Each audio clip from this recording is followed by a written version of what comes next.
ତାହେଲେ ଆପଣ ଆପଣଙ୍କ ବାପାଙ୍କୁ ବେଶୀ ଭଲ ପାଆନ୍ତି ନାଇଁ ନା ନାଇଁ ସ୍ତ୍ରୀଙ୍କୁ? ମାଆଙ୍କୁ ବେଶୀ ଭଲ ପାଆନ୍ତି ନା ମ୍ୟାଡାମକୁ ବେଶୀ ଭଲ ପାଆନ୍ତି?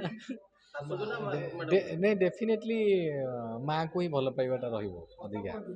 ନାଇଁ ସତ ହିଁ ବାପା ମାନେ ମାଆକୁ ଭାଉଜ କିଛି କହିବେନି? ନାଇଁ ନାଇଁ ମାଆକୁ ହିଁ ରହିବ। ସିଏ ବି ଜାଣିଛନ୍ତି ସିଏ ବି ତା ମାଆକୁ ବେଶୀ ଭଲ ପାଆନ୍ତି। ଆଜି ମଦର୍ସ ଡେ କଣ କହିବେ ଯଦି ମାଆକୁ ଆପଣ ଚୁଜ୍ କରୁଛନ୍ତି ମଦର୍ସ ଡେରେ ମାଆଙ୍କୁ କଣ ଦେବା ପାଇଁ? ମାଆଙ୍କୁ ଏହା କହିବି ମା ଗୋଟେ ନାରୀର ଯେଉଁ ଦାୟିତ୍ୱ ରେସ୍ପନ୍ସିବିଲିଟି ମୁଁ ବି ବୁଝିପାରୁଛି ଆଫ୍ଟର ମ୍ୟାରେଜ୍। ମାନେ ଗୋଟେ ଘରର ଯେଉଁ ରେସ୍ପନ୍ସିବିଲିଟି ଥାଏ ମୁଁ ଏବେ ଫିଲ୍ କରୁଛି ଯେ ମାଆ ମାନେ ତାଙ୍କର ସଂଘର୍ଷ ଆଉ ତାଙ୍କର ଯେଉଁ ବଳିଦାନଟାକୁ ମାନେ ସେଟା କମ୍ପେୟାର କରିହେବନି କେବେ ବି ଆକ୍ଚୁଆଲି।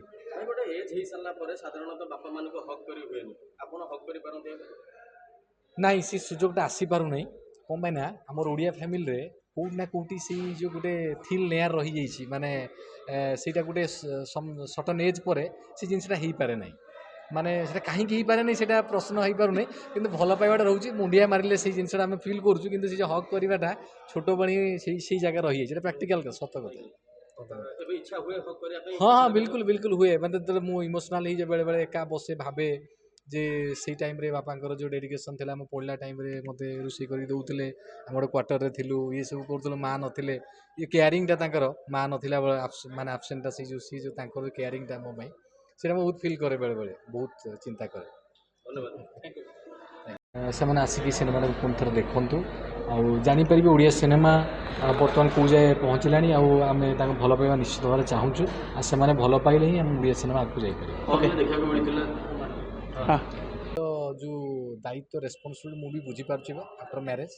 ମାନେ ଗୋଟେ ଘରର ଯେଉଁ ରେସ୍ପନ୍ସିବିଲିଟି ଥାଏ ମୁଁ ଏବେ ଫିଲ୍ କରୁଛି ଯେ ମାଆ ମାନେ ତାଙ୍କର ସଂଘର୍ଷ ଆଉ ତାଙ୍କର ଯେଉଁ ବଳିଦାନଟାକୁ ମାନେ ସେଟା କମ୍ପେୟାର କରିହେବନି କେବେ ବି ଆକ୍ଚୁଆଲି। ଭାଇ ଗୋଟେ ଏଜ୍ ହେଇସାରିଲା ପରେ ସାଧାରଣତଃ ବାପା ମାନଙ୍କୁ ହକ୍ କରି ହୁଏନି, ଆପଣ ହକ୍ କରିପାରନ୍ତି ଏବେ? ନାଇଁ ସେ ସୁଯୋଗଟା ଆସିପାରୁନାହିଁ।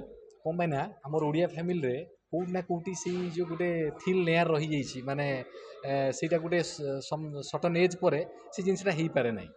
ମାନେ ସେଇଟା କାହିଁକି ହେଇପାରେ ନାହିଁ ସେଇଟା ପ୍ରଶ୍ନ ହେଇପାରୁନି, କିନ୍ତୁ ଭଲ ପାଇବାଟା ରହୁଛି। ମୁଣ୍ଡିଆ ମାରିଲେ ସେଇ ଜିନିଷଟା ଆମେ ଫିଲ୍ କରୁଛୁ, କିନ୍ତୁ ସେ ଯେଉଁ ହକ୍ କରିବାଟା ଛୋଟବେଳେ ସେଇ ଜାଗା ରହିଯାଇଛି। ସେଇଟା ପ୍ରାକ୍ଟିକାଲ ସତ କଥା।